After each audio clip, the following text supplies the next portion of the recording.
Tim Walz ends third-term ambitions as Minnesota fraud scandal reshapes political landscape. Minnesota Governor Tim Walz announced Monday that he will not pursue a third term in office, abruptly halting a campaign that had already become overshadowed by one of the largest public assistance fraud scandals in modern American history. The decision comes after months of intensifying scrutiny over massive losses tied to welfare, childcare, and healthcare programs administered under his watch, an issue that has dominated political discourse both inside Minnesota and far beyond its borders. In a written statement released by his office, Walz framed his withdrawal not as political defeat, but as a strategic choice driven by responsibility. He argued that partisan conflict surrounding the scandal had grown so intense that continuing a re-election campaign would detract from what he described as his primary obligation, addressing systemic failures and protecting Minnesotans from exploitation. The political gamesmanship we're seeing from Republicans is only making that fight harder to win, Walz said, accusing opponents of prioritizing electoral advantage over meaningful reform. The governor added that after discussing the situation with his family and senior advisors during the holiday season, he reached the conclusion that campaigning would divide his attention at a moment when full focus was required. "I can't give a political campaign my all right now," Walz said. "Every minute I spend defending my own political future is a minute I can't spend defending the people of Minnesota from criminals who abused our generosity, and from those who exploit division for political gain." With that, Walz announced he was stepping aside from the race, effectively resetting Minnesota's 2026 gubernatorial contest and sending shockwaves through both major political parties. A campaign launched, then overtaken. Walz formally launched his bid for a third four-year term in September, positioning himself as an experienced executive capable of guiding Minnesota through economic uncertainty and post-pandemic recovery. At the time, his approval ratings among Democrats remained solid, and party leadership largely viewed his re-election as likely.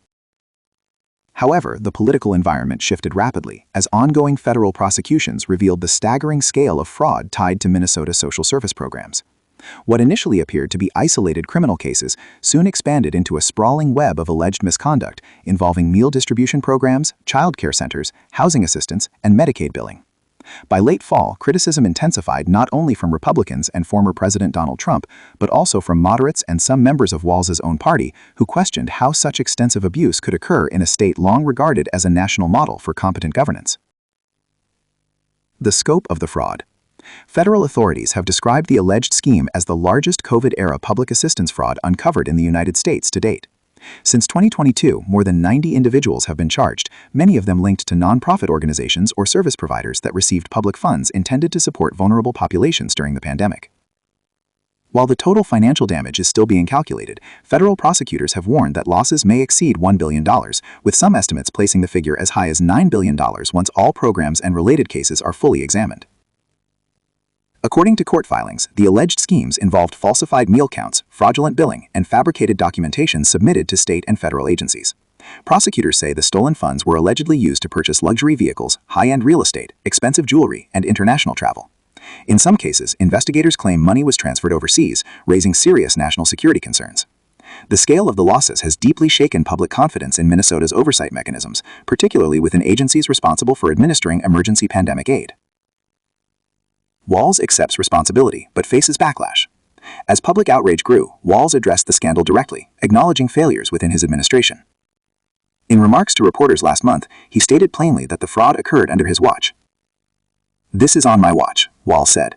"I am accountable for it, and more importantly, I am the one who will fix it." His administration took several steps in response, including halting certain payments tied to suspected fraudulent activity and ordering an independent audit of Medicaid billing practices across the state. Walz also pledged cooperation with federal investigators and pledged reforms aimed at tightening oversight.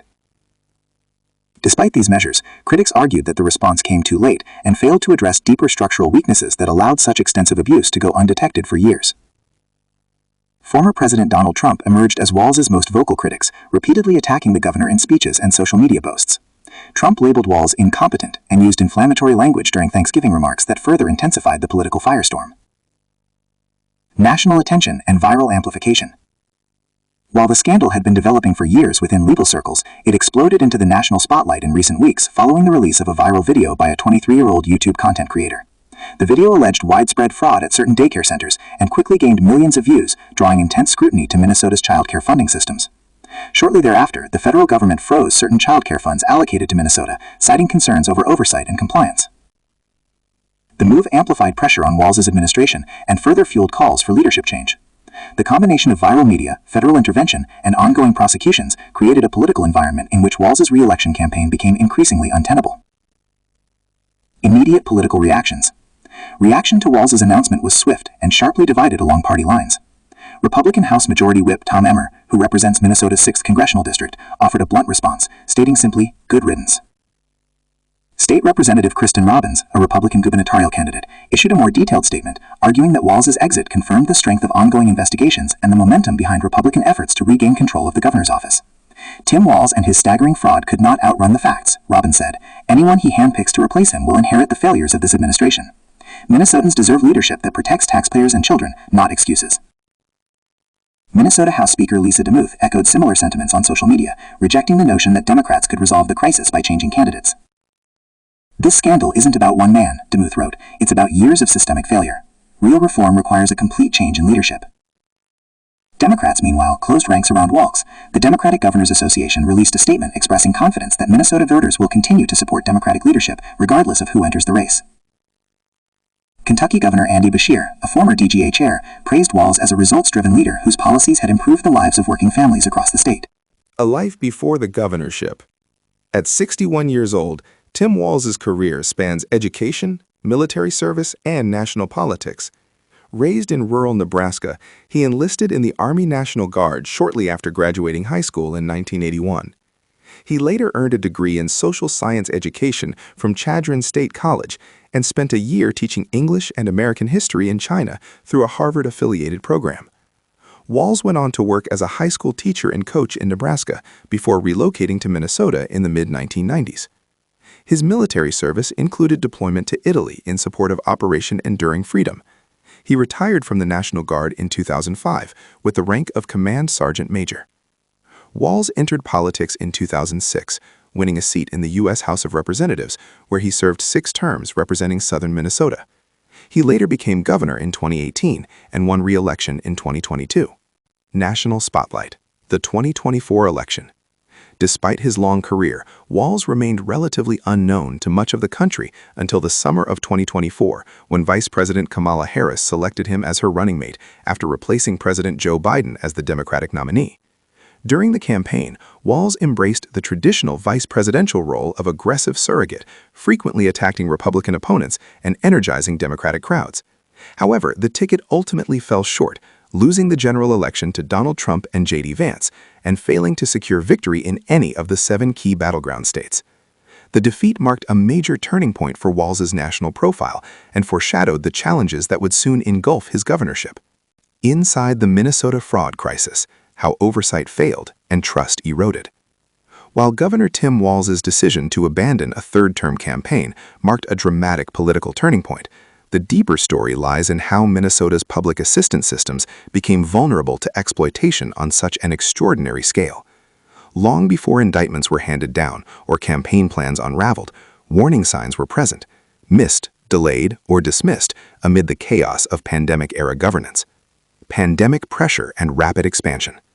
When COVID-19 swept across the United States, Minnesota, like many states, moved quickly to expand aid programs. Emergency federal funding flowed into meal distribution initiatives, housing support services, childcare subsidies, and healthcare reimbursement systems. The urgency to deliver assistance overweighed traditional safeguards, resulting in relaxed verification requirements and accelerated approval timelines. State agencies were instructed to prioritize speed over scrutiny. The rationale was clear. Delays could leave families hungry, homeless, or without medical care.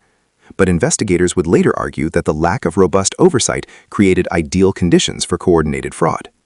By mid-2020, millions of dollars were being dispersed weekly through nonprofit intermediaries and service providers with minimal real-time auditing. In hindsight, federal prosecutors say, this environment allowed criminal networks to flourish unchecked. The nonprofit vulnerability. A significant portion of the alleged fraud centered on nonprofits contracted to deliver services. These organizations were often responsible for self-reporting participation numbers, expenses, and compliance documentation. According to indictments, some entities allegedly inflated attendance records, fabricated meal counts, and submitted forged invoices. Investigators have stated that in several cases, oversight agencies flagged irregularities but failed to act decisively. Internal warnings reportedly bounced between departments without clear ownership, while whistleblowers claim their concerns were minimized or ignored. The result was a bureaucratic blind spot, one that allowed fraudulent activity to compound month after month. Why detection took so long? One of the most persistent questions surrounding the scandal is why it took years for law enforcement to intervene at scale. Experts point to three main factors: fragmented oversight. Multiple agencies oversight different funding streams, making it difficult to detect coordinated abuse across programs. Data silos. Incompatible reporting systems limited cross-agency analysis that might have revealed suspicious patterns earlier. Political sensitivity. Officials were reportedly hesitant to scrutinize organizations serving marginalized communities for fear of appearing discriminatory or obstructive during a crisis. These conditions created what one former auditor described as the perfect storm for institutional failure. The federal investigation accelerates. By late 2021, federal authorities began consolidating data from multiple programs. Subpoenas swallowed, then search warrants, and eventually arrests. As evidence mounted, prosecutors uncovered what they described as a sophisticated network of shell companies, falsified records, and coordinated laundering operations. Court documents allege that proceeds from fraudulent activity were used not only for personal luxury purchases, but also routed through complex financial pathways designed to obscure their origin. In some cases, funds were allegedly transferred abroad, triggering concerns that money intended for vulnerable Minnesotans may have been diverted far beyond state borders. Federal officials have emphasized that investigations remain ongoing, with additional charges possible. The political fallout intensifies. As indictments became public, Minnesota Republicans seized on the scandal as proof of systemic mismanagement. Legislative hearings grew increasingly contentious, with GOP lawmakers pressing agency heads for explanations and timelines. Bills aimed at restructuring oversight, clawing back misused funds, and imposing stricter compliance standards were introduced, some bearing Walz's name directly in their titles, a move Democrats criticized as politically motivated. Still, pressure mounted not only from opposition lawmakers, but also from frustrated taxpayers and advocacy groups demanding accountability. Walz's balancing act. Throughout the crisis, Walz attempted to strike a careful balance, acknowledging responsibility without conceding intentional wrongdoing. He repeatedly emphasized that fraudsters, not government programs, were to blame, arguing that Minnesota's generosity had been exploited by bad actors. Critics countered that generosity without accountability is negligence. The governor's public approval ratings dipped as media coverage intensified, particularly following national attention sparked by viral online content and federal funding freezes. Even allies privately acknowledged that continuing a re-election campaign would require diverting time and energy from damage control efforts. A party divided. Within Minnesota's Democratic Party, Walz's decision triggered mixed emotions. Some party leaders expressed relief, believing a fresh candidate could distance the party from the scandal. Others worried that Walz's exit would be interpreted as an admission of failure. Potential Democratic successors now face a delicate challenge, defending the party's policy legacy while promising reforms that acknowledge past mistakes. Meanwhile, Republicans argue that changing candidates does nothing to address what they see as a culture of mismanagement in state government. The voter's perspective. Public opinion polls conducted after the announcement show a state deeply divided. While many Minnesotans express anger over lost funds, others remain concerned that political rhetoric may overshadow the real victims, families who relied on assistance programs and were ultimately underserved. Community leaders have warned that overly aggressive backlash could undermine legitimate nonprofits and discourage participation in future aid initiatives. This tension between accountability and compassion now defines Minnesota's political crossroads. What comes next for Minnesota? With Walz stepping aside, the race for governor enters a volatile new phase. Republicans view the moment as an opportunity to reclaim the governor's office for the first time in over a decade. Democrats, meanwhile, are scrambling to consolidate support behind a candidate capable of rebuilding trust. At the same time, the fraud investigation continues to expand, ensuring that revelations may still emerge well into the election cycle. The question now facing Minnesotans is not just who should lead next, but how to prevent a crisis of this magnitude from ever happening again.